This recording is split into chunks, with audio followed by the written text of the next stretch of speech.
सीमा साहब, मोदी जी को जिससे हाथ मिलाना होता है, मोदी जी की आंखों में और दिमाग में दोस्त और दुश्मन का पूरा फर्क है।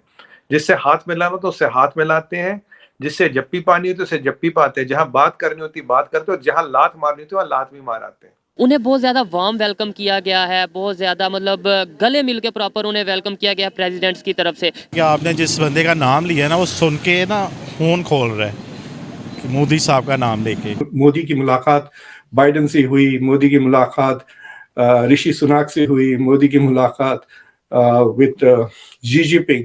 आप नोटिस करें in all those meetings Modi is talking. लेकिन एक और जो हैंडशेक हुआ है वहां पे इंडियन प्राइम मिनिस्टर मोदी और चाइना के प्रीमियर शी जिनपिंग का, अगर हम तस्वीरें दिखा सके कोई, तो दोनों हंसते मुस्कुराते एक जगह पे मिले हैं। हमारा जो दुश्मन है जो हमारा दोस्त है दो है। मोदी जी के अंडर ना ये दोगली राजनीति नहीं चलती। जो है जो जहां है वो वहां है, बात खत्म। रशिया हमारा दोस्त है, उसके पीछे खड़े रहेंगे, कयामत तक खड़े रहेंगे। That is end of the story. ऐसा नहीं है कि जैसे कि बाइडेन ऐसा हाथ रखा हुआ है लेकिन मोदी की उंगली चल रही है। He is the one talking. क्या कोई Saudi Arab, Russia and India का कोई एनर्जी नेक्सस भी बन रहा है? जैसे मुलाकात होती है engaging, because you can see Xi Jinping और बाइडेन दोनों बड़े गौर से सुन रहे थे।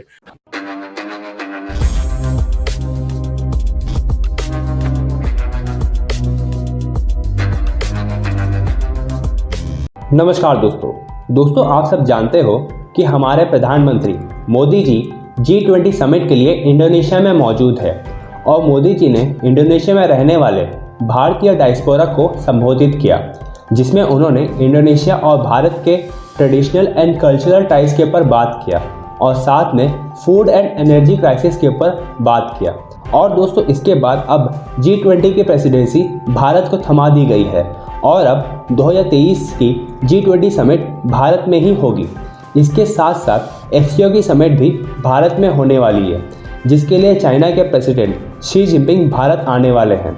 और दोस्तों, अब रशिया के बाद सऊदी अरेबिया भी भारत को सस्ते दामों में तेल देना चाह रहा है, जिसके लिए सऊदी अरब, भारत और रशिया तीनों मिल करके एक ऐसा अलायंस बनाने जा रहे हैं जिसमें वे लोकल करेंसी में ट्रेड करेंगे एक दूसरे कंट्रीज़ के साथ, जिससे तीनों कंट्रीज़ को ज़्यादा से ज़्यादा फ़ायदा होने जा रहा है। तो चलिए दोस्तों, इसी पर पाकिस्तानी मीडिया और पब्लिक का रिएक्शन देखते हैं। प्राइम मिनिस्टर मोदी ना सिर्फ ही gave a big address at G20, but Bali में जो इंडियन डायस्पोरा है वहां पे भी दिए, जहां बहुत बड़ा डायस्पोरा है India.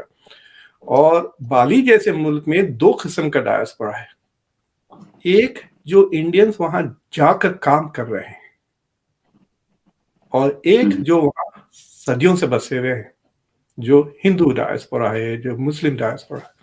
So India has this huge reach, और जहां जहां भी इंडियंस हैं they are doing well and they are respected.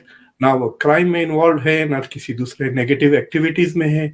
तो इंडिया का जो एक्सपीरियंस होता है लोगों को through Indians who live in their communities is always positive. तो देखिए, आप ऋषि सुनाक बन गए हैं प्राइम मिनिस्टर बर्तानिया के, फॉरेन मिनिस्टर ऑफ सिंगापुर भी इंडियन है। तो इस तरह की जो इंडियन डायस्पोरा है उससे इंडिया का सॉफ्ट पावर भी काफी ऑलरेडी था पहले और अब भी बढ़ रहा है। So these are an important मतलब एस्पेक्ट्स जिसके वजह से इंडिया को इतनी इज्जत इंटरनेशनली मिलती है। मैं आपको बताता हूँ, मैं 4-5 साल पहले I really travelled the Middle East quite a bit to do research on Sufism. तो मैं एक जगह गया था टर्की में, जो बहुत सारे लोग थे, 10,000 से ज्यादा लोग बैठे हुए थे, एक बहुत बड़ी गैदरिंग थी। तो it was impossible for me to go close to the speaker जो शेख थे, लेकिन वो बात गई उनको थ्रू पीपल के there is somebody from India. तो के हिंदुस्तान कह के उठ के आके मुझसे मिल गए, नॉट बिकॉज ऑफ मी और my stature, but because and only because I was from India. Egypt में भी इस तरह का काफी, so there are many places in the world, Europe में भी अब इंडियंस की काफी रिस्पेक्ट होने लगी है and India is beginning to use this. मतलब इंडिया अपनी डिप्लोमेसी में इसका इस्तेमाल भी कर रहा है। तो फॉर एग्जांपल, अब इंडोनेशिया की जो मीडिया कवरेज कर रही होगी, it is not only covering G20 but it also covering Modi's Indian diaspora event.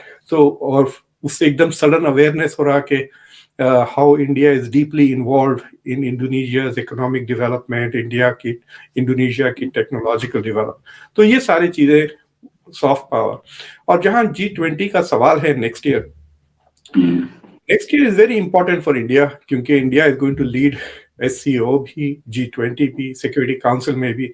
So in a sense India को दो चीजें होने वाली है। एक, India is going to get a test of global leadership, तो थोड़ा मजा चखेंगे कि global leadership, but it is also a test ये है कि how will India perform, that is important. तो उसमें इट इज वेरी इंपॉर्टेंट कि Xi Jinping इंडिया आए for both the events, SCO के लिए भी और G20, because China is an important. हमें आजकल इंडिया के लोग चाइना को स्मॉल ऐसा ट्रीट कर रहे हैं जैसा कि it is nothing, they are wrong. China is the second biggest economy, India से 3 गुना बड़ी इकोनॉमी है, $17 ट्रिलियन की इकोनॉमी है अभी भी, और ऐसा एक दिन में नहीं गायब हो जाएंगे $17 trillion. It's also a major power. China का डिफेंस बजट इंडिया से 3 गुना ज्यादा है। So it's a major country, and India के लिए it is important that if it is hosting a global event, America, China, Japan, Europe, European Union, when it is G20, ये सारे major players present है, तब India का agenda will be global. Russia से अगर late से आप तेल कॉन्टिन्यूस लिए जा रहे हैं, सऊदी अरब से मोहम्मद बिन सलमान इंडिया आ रहे हैं, क्या कोई Saudi Arab, Russia and India का कोई एनर्जी नेक्सस भी बन रहा है, एंड दैट इज टू, जिसे कहते हैं ना, जिसे हमारे उर्दू में कहते हैं जिच करना अमेरिका को या वेस्टर्न ममालिक को, क्या कोई ऐसी चीज हो रही है? क्योंकि बहुत सारे लोगों ने, मैंने पढ़ा है इसके ऊपर, मैंने कहा आपसे पूछूं कि India, Russia and Saudi Arabia, they are like, मतलब they are getting closer while annoying the west. हालांकि वेस्ट ये कह रहा है कि ठीक है हमें कोई प्रॉब्लम नहीं है, लेकिन ये कोई नेक्सस आप देखते हैं एनर्जी का आइंदा आने वाले दिनों में? और खासतौर पर जो मोहम्मद बिन सलमान ने इंडिया आना था वो भी नहीं आए, पाकिस्तान भी नहीं आए, वो शायद वैसे ही उन्होंने अपने दौरे सारे कैंसिल कर दिए। देखिए जीवा साहब, जो एनर्जी नेक्सस की आप बात करते हैं, एसोसिएशन या कार्टेल या जो भी आप कहना चाहें, मैं तो इसे बोलूंगा कि एसोसिएशन। तो मतलब देखिए, अब ओपेक प्लस में ऑलरेडी रशिया है, ओपेक में अधिकतर देर इस्लामिक कंट्रीज, और Russia is a Christian country in OPEC plus, और रशिया एक बड़ा मेंबर है ओपेक प्लस का, ठीक है। अब ओपेक प्लस में रशिया तेल उतना निकालता जो ओपेक प्लस का फायदा होता, पर रशिया अपना तेल $30 सस्ता बेचता। अब देखिए, महीने का, दिन का $150 मिलियन, और महीने का $405 बिलियन, और साल का $54 billion. So will say $54 billion by buying Russian oil. बहुत क्लियर सी बात है। MBS साहब को ये पता कि जितना रशिया ने मार्केट शेयर लिया, मेरे लिए वापस लेना इम्पॉसिबल हो जाएगा, सस्ता बेच रहे हैं ना। मैं तो आपके थ्रू कई बार उनसे अपील कर चुका, आप हमारे भाई हैं, आप हमें रशिया से भी सस्ता तेल बेचें, और आप रुपयों में पेमेंट लें, हम आपसे भी तेल लेंगे। अब देखिए, आप लास्ट ईयर हमने यूनाइटेड स्टेट्स ऑफ अमेरिका से $20 बिलियन का तेल लिया, $20 बिलियन का तेल, almost half that what we bought from OPEC. ये ऑफिशियल स्टेटमेंट है गवर्नमेंट ऑफ इंडिया की, ठीक है जी, ये रही बात हमारी। तो ये चेंजिंग परमिटेशन एंड कॉम्बिनेशंस है which are driven by market forces and market paradigms. तो ये कोई नेक्सस नहीं बना, कोई किसी के खिलाफ साजिश नहीं हो रही है।